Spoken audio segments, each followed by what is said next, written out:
अस्सलाम वालेकुम स्टूडेंट्स।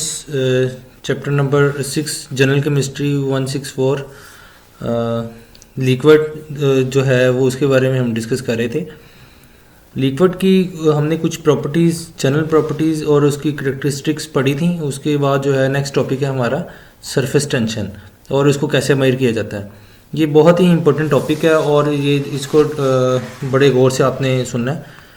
जो सरफेस टेंशन है ये बेसिकली क्या है, एनर्जी पर यूनिट एरिया। ठीक है, किसी भी यूनिट एरिया को हम एक्सपैंड करने के लिए, उसकी सरफेस को एक्सपैंड करने के लिए जितनी एनर्जी रिक्वायर्ड है वो क्या है, सरफेस टेंशन है। या इसको मैं ऐसे कह सकता हूँ कि फोर्स रिक्वायर्ड पर लीनियर मीटर, एक लीनियर मीटर में जितनी फोर्स लगती है वो भी उसको सरफेस टेंशन कह सकता हूँ। या किसी भी सरफेस को एक्सपैंड करने के लिए, सरफेस है उसको एक्सपैंड करने के लिए यूनिट एरिया में जितनी एनर्जी चाहिए वो क्या है, सरफेस टेंशन है। कि किसी सरफेस की टेंशन, ये अगर एक आपके पास एक बीकर है उसके अंदर लिक्विड है, इसकी जो टॉप सरफेस है उसकी जो टेंशन होगी, उसके अंदर जो फोर्स होगी वो क्या होगी, सरफेस टेंशन होगी। ठीक है, तो इसको जो है गैमा से डिनोट करते हैं और ये फोर्स पर यूनिट लेंथ है या एनर्जी पर यूनिट एरिया, एक ही बात है। मैं अगेन रिपीट कर रहा हूँ, it is energy per unit area या फोर्स पर यूनिट लेंथ, ये इक्वल होते हैं, एक ही चीज़ है। इसको हम गैमा से डोनेट करते हैं। इसके यूनिट कंसर्न जो है वो क्या है, कंसर्निंग यूनिट इसके, चूँकि ये फोर्स पर यूनिट पर लीनियर लेंथ है या पर यूनिट लेंथ है, तो फोर्स की यूनिट क्या होती है, न्यूटन, और लेंथ की यूनिट मीटर, तो न्यूटन पर मीटर इसके यूनिट हुए। जिसको हम अगर एनर्जी की फॉर्म में लिखें तो क्या होगा, एनर्जी पर यूनिट एरिया तो जॉल पर मीटर स्क्वायर, एक ही बात है। ये जॉल पर मीटर स्क्वायर को आप जब कैलकुलेट करेंगे वो न्यूटन पर मीटर ही बनता है। ये इसको जॉल पर मीटर स्क्वायर कह लो या न्यूटन पर मीटर, ये एक ही चीज़ है। तो इसकी एक्सप्लेनेशन देखते हैं कि ये एक्चुअली है क्या। ये ज़रा आपने गौर से देखना है।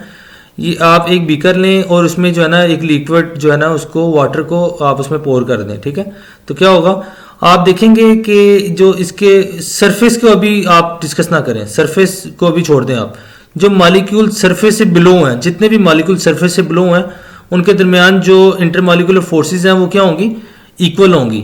वो हमेशा इक्विलिब्रियम में होंगे। इक्विलिब्रियम का मतलब ये है कि उनके दरमियान जो रिजल्टेंट फोर्सेस हैं वो जीरो होती हैं। ठीक है, मिसाल के तौर पे मैं अगर इस पॉइंट को पे लेता हूँ मॉलिक्यूल को, इस पे जो फोर्स ऊपर से लग रही है ऊपर की तरफ, वो नीचे की तरफ फोर्स लगने के बराबर है।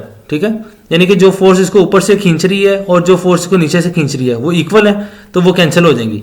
और इस पॉइंट पे अगर ये फोर्स राइट साइड पे लग रही है और फोर्स लेफ्ट साइड पे लग रही है, वो अगर इक्वल है तो वो ये कैंसिल हो जाएगा। तो इसका मतलब ये हुआ कि force attracting toward the right side is equal to left side, force attracting the molecule from upper side to the down side is equal. तो रिजल्टेंट फोर्स क्या होगा, जीरो होगा, यानी कि वो डायनामिक इक्विलिब्रियम में है। ऐसा नहीं है कि फोर्सेस नहीं है, फोर्सेस हैं, बट चेंज इन फोर्स इसमें क्या होगा, जीरो होगा।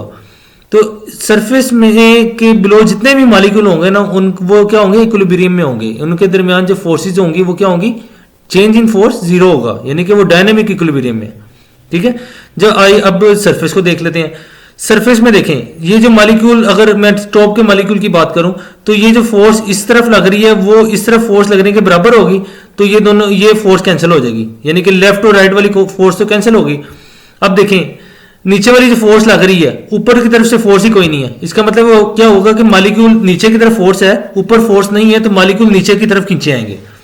तो जो सरफेस की लेयर होगी वो आपने देखा होता है कि हमेशा वो थोड़ी सी पैराबोलिक होती है, पैराबोला होती है। क्यों? क्योंकि नीचे से अट्रैक्शन होती है, ऊपर देयर इज नो मॉलिक्यूल, तो क्या होगा, लेफ्ट और राइट वाले बराबर है, वो कैंसिल कर देंगे एक दूसरे को।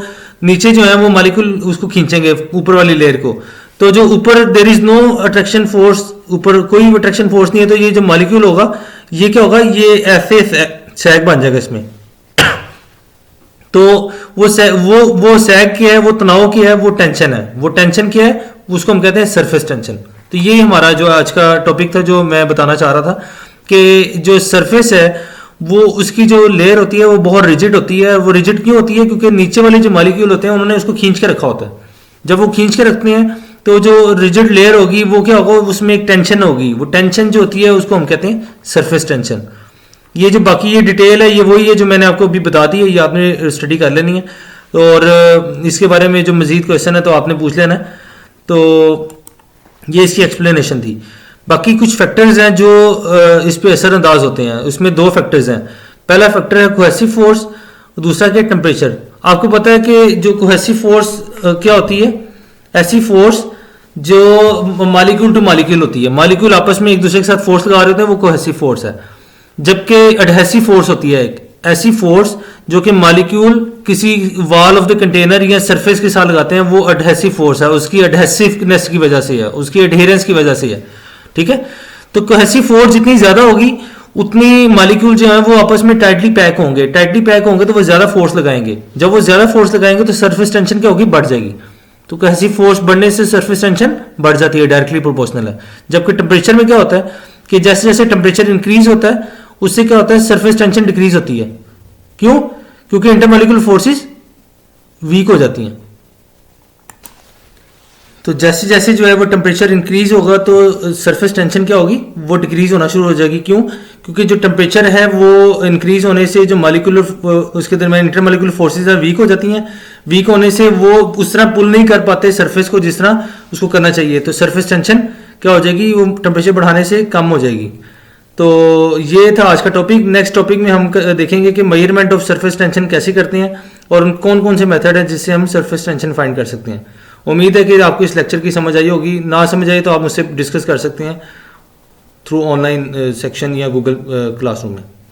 ओके जी, थैंक यू वेरी मच।